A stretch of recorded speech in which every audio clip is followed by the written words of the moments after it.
I've been having dreams about schools lately. Oh, interesting. Yeah. Care to elaborate on these dreams? I'm trying to remember, Uh-huh.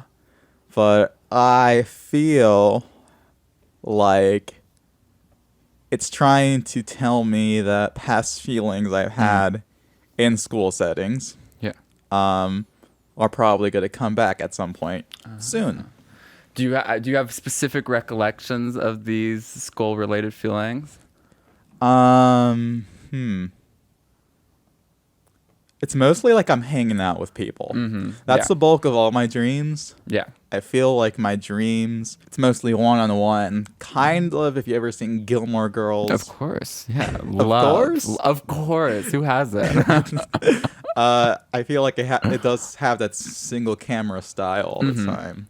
That's interesting. Yeah. Do you feel like it's your perspective, or much like Gilmore Girls, are you sort of the audience of your own dreams? Does that make sense? Both. I feel like it alternates between third person and first person, Yeah, that's fascinating. depending on how I'm feeling about the situation. Yeah. I feel like if it's a regular speech, the general camera position or camera style is third person. Yeah. That's interesting. But like if I get closer to the person somehow, whether that's like we're talking closely or there's like some hint of intimacy, I feel like it turns to first person. Right. Yeah. Yeah. That's super interesting, because I think if I were to start to engage with why you're having these dreams or what these dreams might mean, I feel like the first question, or questions, which are, I think, super important in dreaming, is my dream trying to tell me something? Or am I trying to tell myself something? And what is the difference between those two things? And I think that's a really important place to start getting into what our dreams even are, in terms of like, are they this sort of third party entity that's telling us, watch out for skulls? Or is it part of ourselves that is pulling this idea out in order to think about what it means for us? And I think that's really interesting in terms of what our dreams are in relationship to how we engage with them, and how we possess them or don't possess them. And I always feel like very intervened by my dreams, which is not to say that I couldn't intervene on myself. But I often find myself very shocked, right, by what my dreams might be telling me. So I guess that's my question for you is, do you think that your dreams are trying to tell you something, or do you think you're trying to tell yourself something? That's a good question. And before I answer that question, welcome to Chid's podcast, Convos in the Office, episode Excellent. 3, Dreams. Joined here by my guest. I am Andrew Ryan. Very excited to be here. I was an avid Convos in the Office fan. Very, very pleasured that you invited me, Lenan. I very much appreciate it. Yeah, of course. No problem. And I'm excited to be one of the Chid resident dreamers. Like, I like the idea that you all were like, dreams? Who knows about dreams? Like, that makes me feel very well situated in this department. So you wanted me to talk about my dreams? I think it's time. I think it's well timed. What was your initial question? I forgot already. Okay, I guess, my initial question is, like, do you believe that your dreams are somewhat of an external entity that are trying to communicate with you? Or do you believe that your dreams are yourself trying to communicate to you? And I guess in that question, there doesn't have to be one side or the other, right? I think that it can easily be a mix of both. So I'm curious, like, where do you think these dreams are coming from when you think about your dreams about skulls? Okay, I have an answer for this. Yeah. Mostly because I prepared and been reading up an article on dreaming. Oh, awesome. Me too. Yeah, okay, great. Well, first, I feel like I'm an overthinker. No surprise, I work in an academic department. Yeah. So I feel like I'm pretty self-aware as to what my dreams are trying to tell me based on the context of what's going on in my life. Yeah. And I would say the dynamic, the communication style with me and my dreams is kind of like I'm transferring something when I'm awake Yeah. Through my constant thoughts. You're probably talking on my own by myself. Yeah. And my brain recognizes that. Right. So when I go to sleep, it's kind of like a counter transference, I would say. Mm. Like my dreams in itself, they're internal, but they're kind of its own being that I'm not exactly aware of. I don't exactly have complete agency over. Yeah. So they're like, okay, I see what you're thinking. I'm going to abstractly present these details in a way that makes you think, even if it doesn't give you the answers. That's very interesting. Yeah.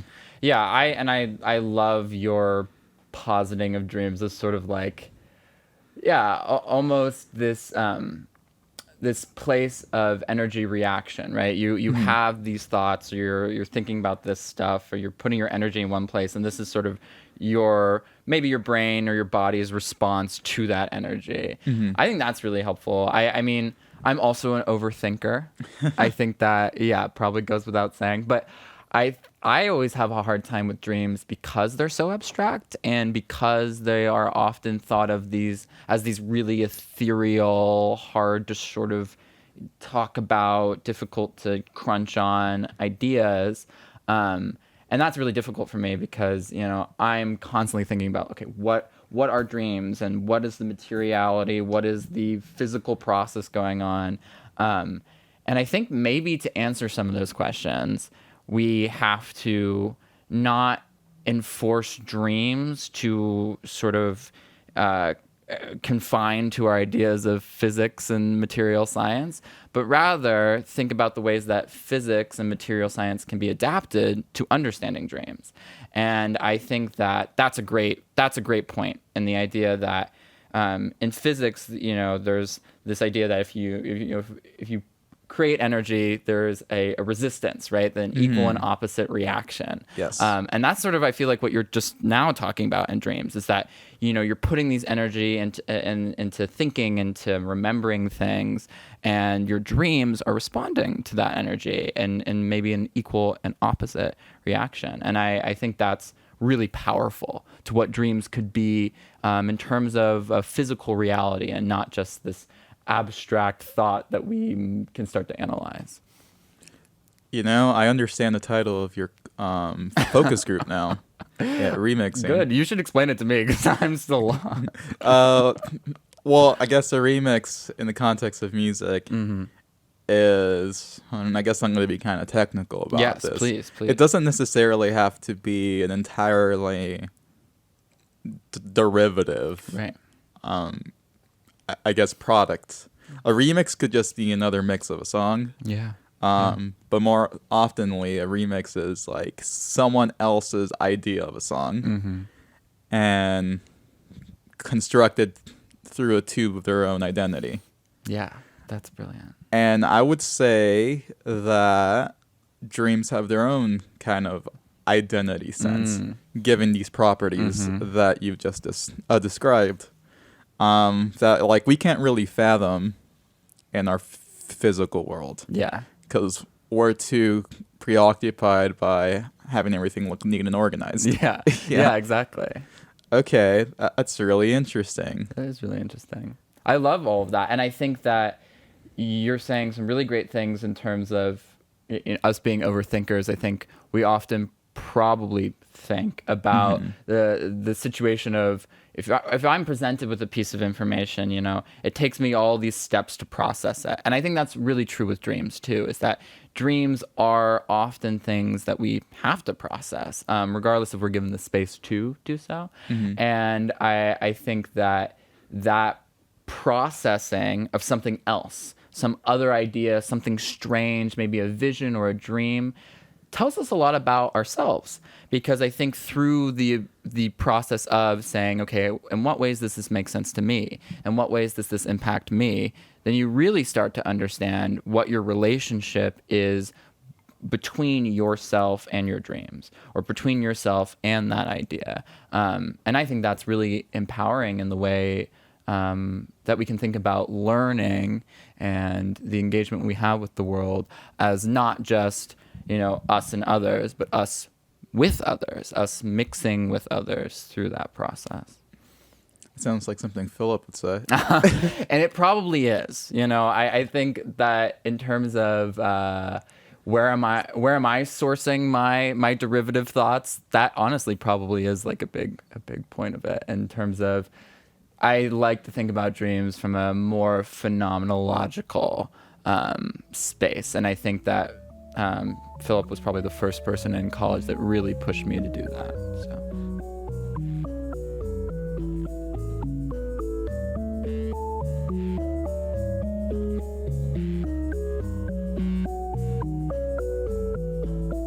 I want to talk about your class for a bit. Please, me too. As a facilitator, what exactly is your role? That's a great question. That's actually a question I've been asking myself since I started planning for it. And honestly, Lenan, I think the first time I really, really felt my role was probably this week's class. We were talking about nightmares. Which I was very excited to talk about, very interested in nightmares. To me, nightmares, I think, are one of the most important absent puzzle pieces in a lot of dream thinking. And it was really powerful for me to be in that class because the students were really willing to be vulnerable, were willing to just share some of their fears and their nightmares in a way that was open. And I think that's when I felt my role the most.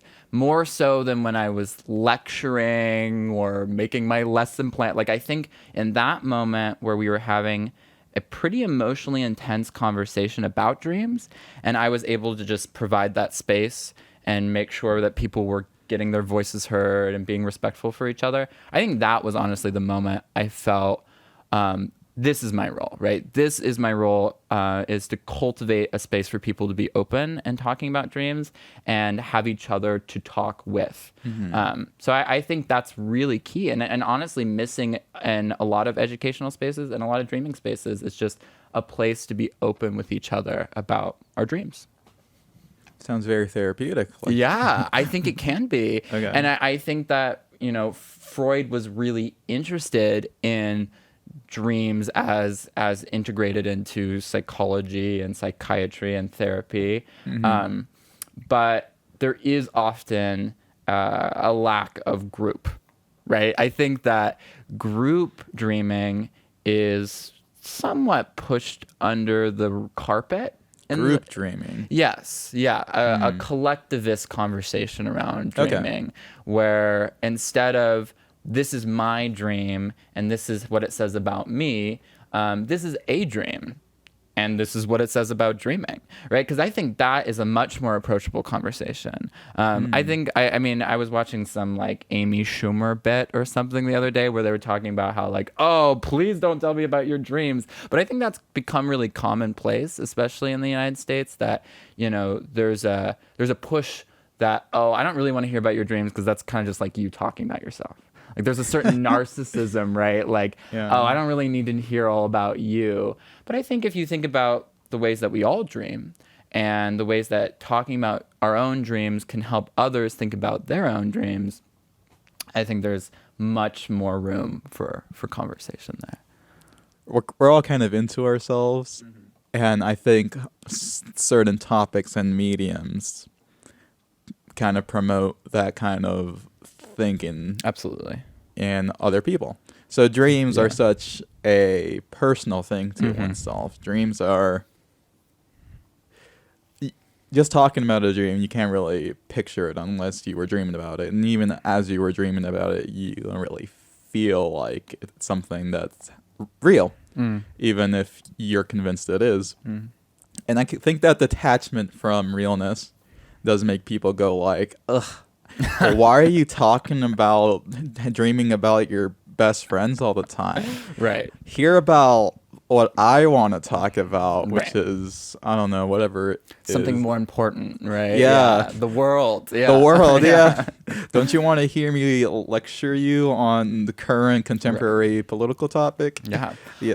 I'm very haunted by that that social norm, honestly, Lenan, because I think that I have such vivid and intense dreams that when I wake up, I'm like, I need to talk to someone, right? And that resistance of like, okay, Andrew, okay, you have your narcissism moment, that's fine. It's difficult for me because I've often felt like there wasn't a place for me to talk about those dreams. And more importantly, I think with those nightmares, right? With the dreams that are wounding, right? There's not a space to heal. And I think that was another thing that I was really maybe excited is not the right word given the tone, but I was really glad to be able to provide that for my class because I don't think that that's very common, at least not in the educational spaces that I've been. I think that there's really not enough space or emphasis on the idea that dreams can be damaging. And in that damage, if we say, oh, well, don't talk about your dreams or your dreams are just about you, then we often don't allow the space for people to grow and to heal from those dreams. Yes, I have two things. Yeah. And the second thing is going to jump into another topic. Okay, I'm excited for it. First, yeah, dreams could be hella traumatic. Mm-hmm. Yeah. Just because, especially if you're processing something in real life, the dreams could exasperate that. Absolutely. It's like, haunting is a good word. In your face. Kind of like this drawing we have back here. I think when it comes to shapes and imagery, I feel like we're very drawn to the indefiniteness of a circle. Yeah. I don't know. I feel like I wouldn't describe dreams as a box. I would just kind of describe it as an all-flowing being. Oh, that's brilliant. Yeah. Yeah. Oh, I love that. I totally agree. And I think important to dreaming is the squiggly boundary, I'll say, between when a dream starts and when a dream ends, right? And that sort of fade-in experience of, if I'm reaching back into the memory of the dream I had last night, I can only go so far, right? Like there's a certain point where I guess the dream had already started and I don't really remember what happened before.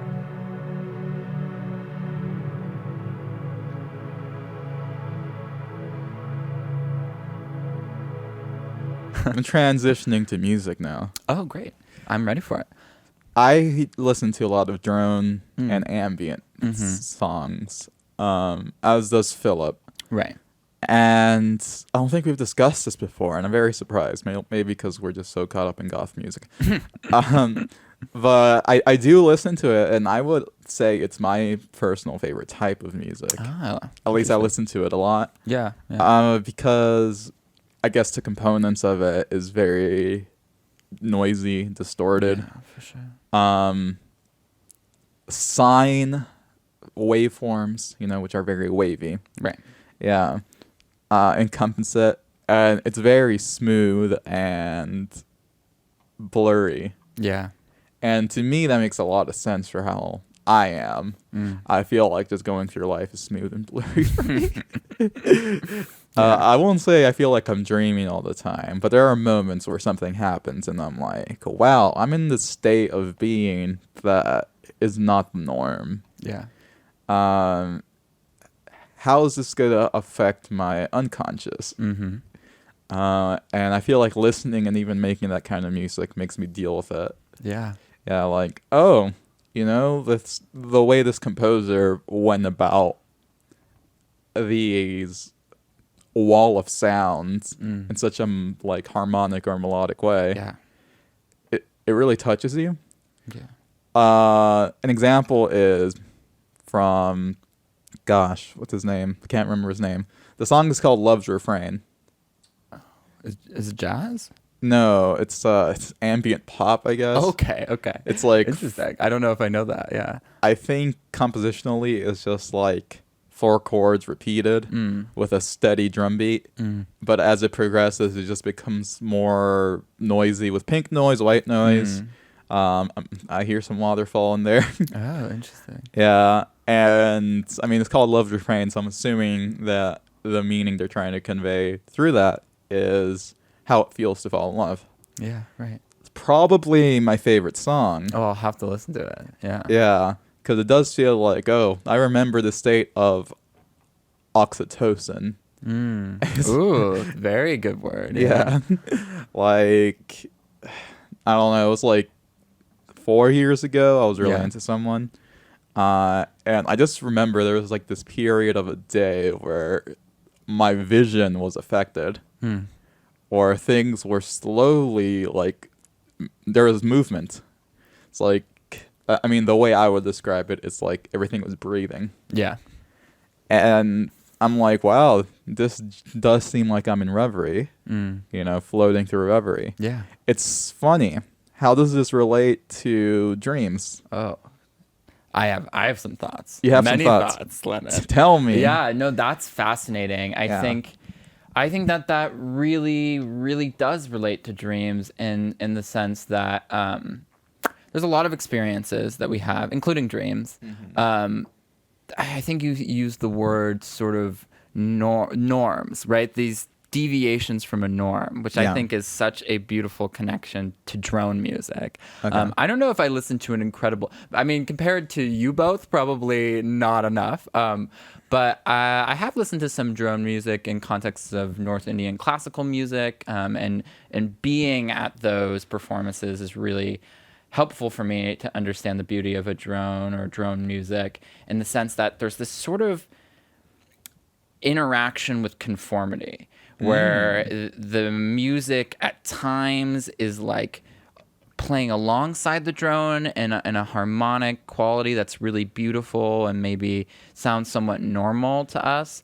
And then all of a sudden it reshapes, right? It moves away from the drone in a way that creates tension, or in a way that feels different, or even if you looked at it on like a waveform, right, it could create something, a mass of something strange, or large, or a magnitude that's really wide and juts out and is squiggly perhaps. And I think that's really true about some of these significant experiences in our lives, such as dreaming or falling in love, that we can really deviate from that normal pace, right? The pace that's expected in a 9-to-5 job, or when you go to school every day, where, that kind of work is most accessible and doable for people who are steady, who move along that path and are not overly moved by a haunting dream or a love, right? And I definitely have that experience where, I wake up from a scary dream, or, my crush is in my class, right? And I'm not focusing on the material anymore, right? Now, all of a sudden, I'm focusing on the haunting anus that just showed up in my dream. Sure. And I think that is an important part of the way that we can deviate from norms. And I think finding the beauty in that deviation is one of the inspirations of drone music, right? Is being able to place that deviation in an artistic context that celebrates it, that gives space for it, much in the same way that I would like to see more space for talking about dreams. That's a very good thought. I'm having a lot of thoughts right now. I want them, Lenan. Shower me. All right, I have to organize it Okay, first. yeah. Where to start? Okay, what I first thought about, I'll put that for last because it's kind of technical. Immediate. Drone music as kind of like a dance between noise and composition. Yeah. I've never thought of it like that. I guess, yeah, noise in itself, when in an audio form, is its own separate instrument. Yeah.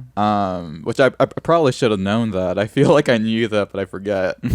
Yeah, but drone is technically not music, but it becomes music when you accompany it with music.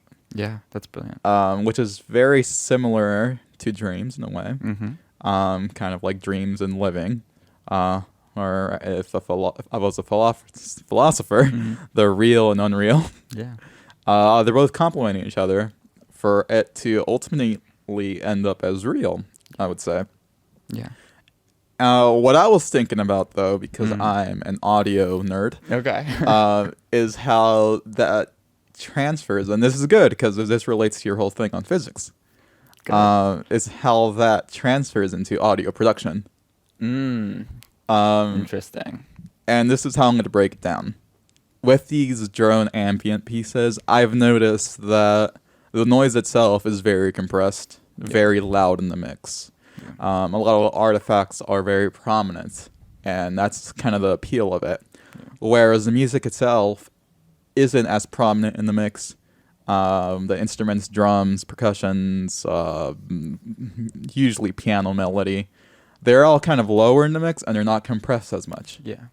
And the way that pops up in audio form, if you look at like an audio waveform, is that, so let me, I guess, define some things here. Compression kind of raises the peaks of noise of an audio waveform and lowers like the low noises. So usually what happens is that the highs get increased and the lows get lower. And I'm thinking like these concepts of audio production. What I'm thinking now is our lived experience is pre-production and dreams are productions. Oh, interesting. Yeah. Yes. And the post-production is kind of like your thoughts on the dream. God, that's a very nerdy thought. Oh, I think it's excellent and perhaps a bit nerdy. Yes. And that might be why it's so excellent. Okay. Yeah. And I think that in terms of remix, I think you nailed it, right? I mean, you and I both have somewhat of an experience of mixing for radio. So I don't know if this has been your experience too, but I hate normalization. I hate the process of after I've completed some sort of mixing pre-production process of that's loud and it's busy and it's noisy. I hate the step where it's like, okay, I'm gonna condense all of this and make it one solid sound. To the extent that I always turn that off whenever I'm like producing stuff. And I've gotten a lot of flack. Like I've gotten these very like aggressive emails from my college radio station saying, please do not do this. Your music is way too loud and we don't like listening to it. And I'm somewhat adverse to being called too loud, mostly because I think it's true, but also because I think that it's unavoidable, right, for me. I think that part of what you're saying is that when you create a system that expects normalization, when you create the pathway, the drone almost, of this is where you should adhere to, there is always going to be a de-adherence from that. There's always going to be a divergent non-conformity that says, actually, I like to be louder. I'd like to play a different pitch, right? And that's where I really thrive, because I think that those are the spaces where we can push ourselves to acknowledge the abnormal of our lives. And I think there's no possibly more recurrent place of abnormality than our dreams, right? By virtue of what they often can do, they strike a really interesting appearances of abnormalities in our lives. And a place for that, I think, can be found in resistance to the idea of normalizing, right? The resistance of the idea that you need to condense your sounds to one thing. So what you're thinking about is the transformation of the status quo. Yes. Whether that is, well, right now we're talking about music, and I do want to touch upon that because I do have some opinions on normalization. Oh, yeah, I bet you do. Or just kind of products we consume, right? Yeah. Okay. My next thought hopefully goes into a different thought. Normalization. Yes. What I thought, and I'm assuming you're thinking in terms of like how music sounds. Yes. Like because each audio production file, or I don't know why I said it like that, but each audio file has its own content that it's unique to itself. And I have noticed that in order to appeal to the average listener, radio stations, whether that's live or pre-recorded or algorithmic, do tend to normalize their sound. And what that means is that everything is kind of filtered through a render that makes everything the same volume. Yeah. Spotify is awful at that. Spotify is so bad. Lenan, you are ringing my bells. It is so quiet. Who was that for? Yeah, I mean, and the appeal of having it turned off is that, especially if you're listening to an album, there's highs and rises to volume. Yeah. It doesn't make sense if you just normalize everything, and sometimes it just severely messes up the audio. Absolutely. Yeah, where it's like, well, I intended this to peak a little bit. Right. Yeah. It's supposed to stick out. It's supposed to stick out. Exactly. Yeah. It's kind of unavoidable nowadays, though. Especially with the popular media services. YouTube, I mean, yeah, you have to go through its render thing. Right. And that has its own quality deficiencies, is how I would say. Yeah. Unfortunately, I feel like the only service that does it well is Tidal, but it's Tidal. Of course, Tidal. Yeah. Tidal is the one. Yeah, but I would also argue, unless you're someone who likes to think about audio, it's not really too necessary to, because Tidal so appeals, like, oh, this is in wave, uncompressed, and I'm like, I don't care about that. Yeah. It's like, I'll listen to an MP3 if the song's good. Yeah. It's like, what I don't want is services messing with the mix. Right. And a lot of services mess with the mix. Yeah. I mean, they've made the Beatles. I don't know if you're a Beatles fan, but the new Beatles remasters or whatever copy they have on Spotify is unlistenable to me because they've so stereoized it. Yeah. So like Paul's in one ear and then John's in the other, and then they're like playing the triangle and the, like, I don't know. It's very like, I agree. Like that manipulation of the mix has an impact to the music that we're listening to. Yeah. Yeah. Different editions of songs. Oh, this is a great. I love this. Okay, sorry. I'm a nerd for this kind of stuff. Yeah. Yeah. So Beatles. Yes. There's so many different versions. I feel like they release a new mix of songs every few years. Oh, I know. And I think the Beatles are famous for it. They have mono and stereo versions. Not only that, they have mono and stereo versions for their 20th anniversary, 40th anniversary. 15th, 10th. Like, they just keep on coming up with numbers. Yeah. Number one hits album has its own mix. Yeah, exactly. Famously, you have Let It Be. You have Let It Be, the original album, and Let It Be Naked. Oh, yeah, that's right. It's just slightly different. Yeah. I mean, I don't think most people care too much. Me, I'm just like, Naked sounds better to me. Yeah. I feel like it is high fidelity given how I experience music. I feel like all the higher note instruments pop out a bit more. Right. It's still a bad album though. Yeah, but wow, big statements. I have a lot of Beatles controversial takes. I will at least say that Get Back is on that album. Yeah. They reference Tucson, Arizona in that song, which is where I'm originally from. Okay. So I will support parts of it, but I agree, not their best.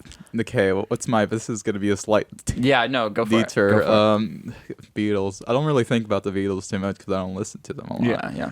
My favorite album? Do we even have a favorite album? Revolver, probably. That's a good one. Yeah. Favorite song? Octopus's Garden. That's a good one too. Yeah. A little Ringo. Love to hear that. Because Water is very dreamy. Yes. Yeah. Oh yeah, and the idea of the deep and the ocean, I think, is often thought of as a pretty dreamlike place. Yeah.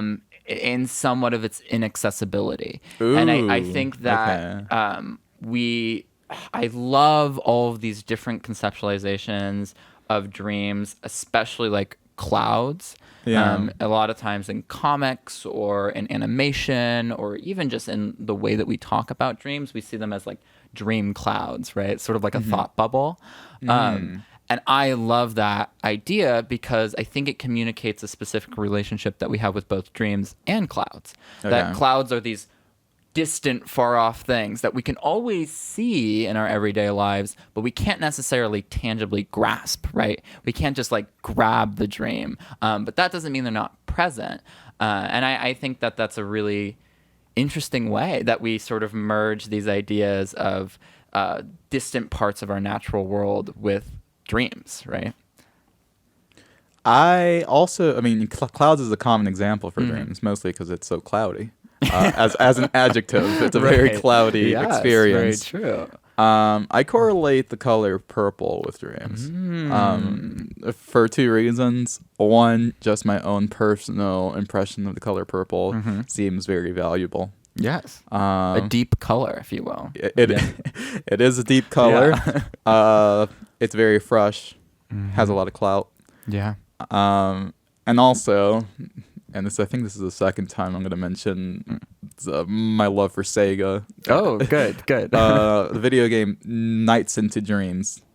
Oh, I'm not familiar, but now I am. Okay. Okay, tell me about it. It's originally a Sega Saturn game. Oh, okay, that's the disc one. From 1995. It was like Laserdisc, right? It wasn't laser. This was a DVD, I think. Oh, okay, but it's like an actual like video. Well, Sega Saturn's a gaming console. Okay, I'm lost on video games, but walk me through it. Yeah. No, it's okay. It was a game for that system, which in itself is kind of dreamy. I think that's probably why I like Sega. Yeah. You got the Sega Saturn, the Sega Dreamcast. Okay. But Nights into Dreams, it's I don't even know how to describe the mechanics of it. You fly around. It's two kids dreaming is the general concept of it. And in their dreams, they run into knights, which is like this androgynous, ambiguous creature who just takes them through the dreams and help them fly around and go to the next level. A lot of vivid imagery, pretty scary, honestly. Yeah. There's boss battles where it's like there's clowns and, you know, it's like giant babies and shit. Yeah. And it's always left an impression on me since I played it back in high school. Wow.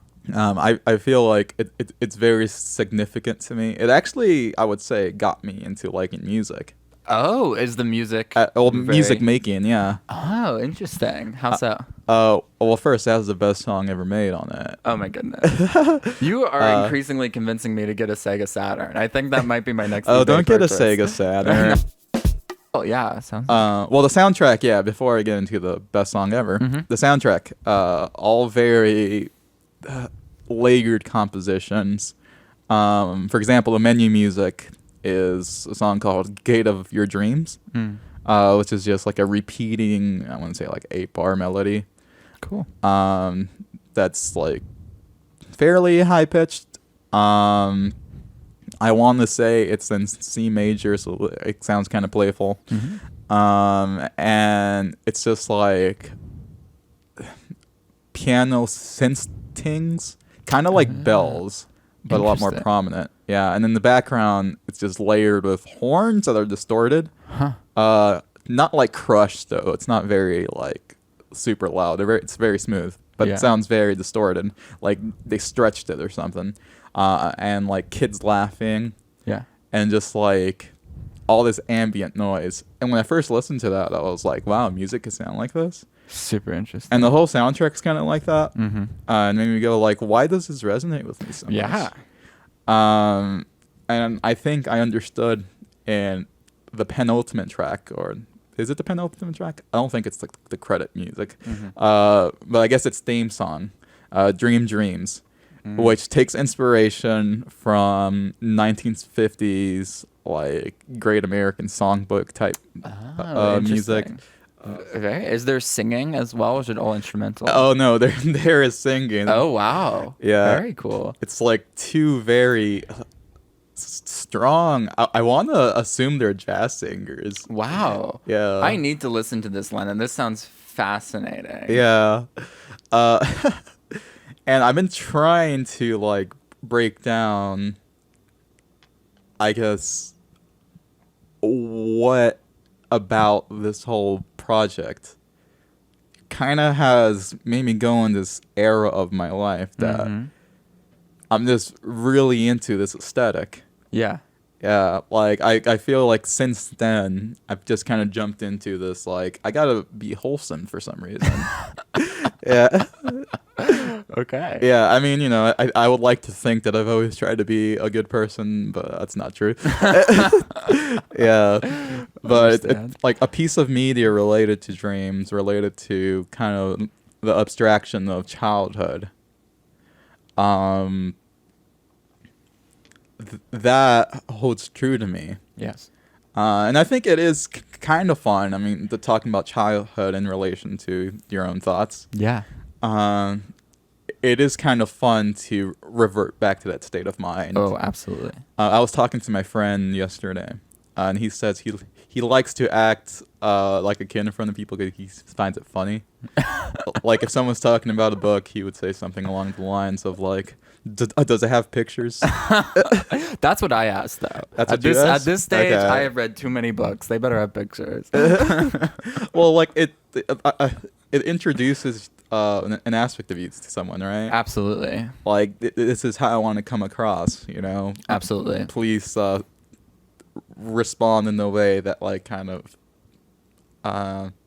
tells me that you're okay with me. Mm-hmm. Ooh, that's a dang. Sorry, I drank a lot of coffee or something. No, that's very interesting. Yeah. I think that especially the way that childhood relates to dreaming is super important. And I would love to be able to work with even a younger group of people, just because a lot of people my age are like, I don't remember my dreams. Like, what? And I think that is a point that's been grown to. Sure. And I think that if you ask a lot of younger children, not only do they remember their dreams, but they very vividly like to interact with them. And I think that imagination space is important to youth and dreaming. But I also think that this moment that we're in, right, where we're no longer young, maybe, in the way that kids are. No, we're really young. We're pretty old at this point. No, we're not. I think that there's a fleetingness to youth that really resonates with the fleetingness of dreams. Okay. And I think that it's really I'm often labeled by my friends as an escapist. Sure. And they don't mean this in a positive way, Lenan. They mean this to tell me to come back down. And I agree that not all things are escapable, but I think the process of moving towards a reality that's uncapturable has taught me a lot. And especially has taught me a lot about dreams, in the sense that I often try to really vividly draw or capture or write down my dreams or tell my dreams to other people, because to me they're so significant. They're these moments that I have to live with, and I want other people to live with them too. But there's a certain lack of ability to capture the dream, at least in its fullness, right? And in its pure emotionality, in terms of your actual dreaming experience. And I think that's really powerful in terms of how we interact with structures of capitalism. And a lot of dream thinking is actively oppositional to ideas of ownership, and particularly property ownership, in the sense that if you can't, how can one buy a dream, right? And that is a haunting question, that dreams are these unique experiences, at times some of the most joyful and exciting experiences of our lives, but they're not purchasable. They're not something that we can say, well, if I put in this many tokens, I will get a dream out, right? Yeah. And I think that's really, really important to what dreams say about us and the systems that we are conformed to live in.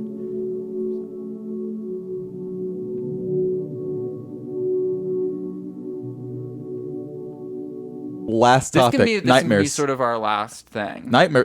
No, it's a great way to end it. Okay, I think so too. I think my greatest nightmares have told me a lot about what it means to be a passenger to your life. I struggle with a lot of anxiety, sure, including performance anxiety. You know, perhaps when someone asks me, how are you doing? I'm like, oh no. But yeah, I think that in some of my most haunting dreams, I sort of feel like I'm in Get Out, like I'm in the sunken place, right? Where I can see everything happening, but I can't control it at all. And this goes back to what you're talking about, autonomy. And I think that that's really important, because that's most scary when I'm by myself. Because when I'm by myself and I can't control myself, then Yeah. like, what am I doing? But if I'm with a community that I feel connected with, that cares for me, then suddenly it doesn't become as scary, right? Suddenly that nightmare becomes approachable. And the things that make me feel like a passenger, whether that be a push to conform to the drone of capitalism or my everyday anxiety, suddenly those become illuminated because I've been given the care and space to work through that with other people. So I think that is my thesis on the nightmare, is allow yourself to seek a community, because nightmares are most scary when you're alone with them. I agree with this. I mean, that's if we're going for a basic life advice, reach out. Yeah, always a good one. Yeah. Yeah. It's you mentioned that being the passenger scares you in your Yeah. dreams. I would say it's the opposite for me. I feel like I feel a sense of comfort when well, it's probably because it's not even a figurative in my dreams. My dreams could be very literal. I spend a lot of time on trains and buses in my dreams. Oh, interesting. Yeah, I'm a traveler. Literally a passenger. Literally a passenger, and that comforts me. That's great. Maybe it's because I like the novel Anna Karenina. Oh, very and interesting. It's a whole thing with time and trains and Yeah. how it's like, a new chapter's in, or, there's an interlude going on Yeah. within a mode of transportation. I also think trains, buses are places where we reflect. Mostly because we're very detached to the whole process of traveling. If you take public transportation, for example. Driving a car gives me so much anxiety. Oh my God. I'm not an Me anxious too. person anymore, but driving a car, I'm just like, this is stressing me out. Yeah. And it's because I'm so attached to the vehicle. It's like I have total control over it. And to a lot of people, that sense of independence, it kind of enlightens them. Is empowering. but- Yeah. Yeah. Like, I could drive anywhere. And to me, Right. I'm like, oh no, I could drive anywhere. Yeah. That makes a lot of sense. It's like I'm responsible for where I end up. Yeah. And I mean, yes, obviously that's how it should be. I have agency over my whole life, at least I would like to think so. Yeah. But sometimes if you're just going along with the day as this abstract concept of a living, breathing time progression, Yeah. it's cool to see just where it takes you. Absolutely. And I feel like I have a lot of stories just because I'm like, I don't think I want to do this 100%, Yeah. but I'm sure I'm going to retell this story in a fashion that makes people go, wow, why are you like this? In a positive way, way. Yeah, I get that. I would say I studied abroad in Korea. Oh, cool. And I would say those few months that I was there felt very much wavy. Uh-huh. How so? Probably because it was very difficult for me. Probably because I was so alone all the time. I had a lot of time to think for myself. It's almost like a form of meditation, right? Not Right. contacting with the human world, not knowing how to communicate Absolutely. with someone else. And what comforted me and what made me think about transportation this way was that the public transportation there is amazing. You get anywhere in Korea in like 2 hours. Oh, amazing. It's crazy. That's great. I'm so jealous. Take notes, Seattle. Yeah, definitely. It's Yeah. so weird that Seattle's one of the best in the U.S. though. But yeah, a state of having a dream, I'm going to say, bringing up that experience is not necessarily in the sleep one. Yeah. It could be a waking dream, I would Yeah. say. It just depends A on the daydream, perhaps. daydreams. Do I like the word daydream. I don't think I've ever had one. Yeah. That's interesting. Like, how would you define a daydream? Oh, I don't even know. Yeah. What is the boundary between like a thought or a piece of imagination in a daydream? Yeah. I don't really zone out. I feel like Yeah. I'm very focused in what I'm doing. Well, always. that's great. I'm jealous. I'm constantly zoning out. I mean, I have a lot of activity. I'm a multitasker. Yeah, in a very lenient sense of that word. Mm-hmm. But let's see, where was I going with this? Yeah, I mean, I guess these experiences do feel like daydreams, right? Yeah, for sure. That's what, like, right now, I don't feel like I'm in a dream talking to you, because I know that you are your own person, and you have your own thoughts, and you have your own way of going through the world, and that does not constitute my definition of dream. Yeah. Because this is too real. But let's say you spoke a different language, and we couldn't understand each other. Yeah. Somehow that form of communication becomes very not real, because we have to have some sort of level of understanding for the conversation to continue. That's interesting. So my final thought on dreams, Yes, give it. is in itself, they are not thoughts or compositions of progression. We have to construct it based on our own knowledge and knowledge systems. Yeah. So we have to constantly think about our dreams in order to reinvent ourselves in the post-process of a dream. Kind of like post this conversation, Right. we'll probably be thinking about it. Yeah. I'll probably be like, yeah, talk to someone, and this is what we talked about. Give me your thoughts, and I'll extend this. That's awesome. This idea. And yeah, I don't think I have anything else besides that. That's great.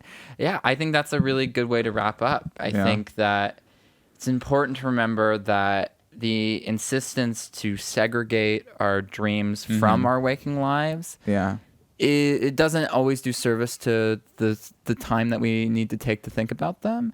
Okay. And I love the example of riding public transit, because I'm always riding the bus. I'm also very much afraid of cars, perhaps for a different reason, more control issues. But I think that those moments of slowness, right, when you're on a bus or, you're sitting down and just having an honest conversation, I don't think they're just important in thinking about dreams, but I also think that they're inevitable. Sure. And much like sleeping, which is something that we are sort of inevitably going to do, we're like pulled towards these moments of slowness, almost gravitationally, like pulled towards these moments of just thinking about it.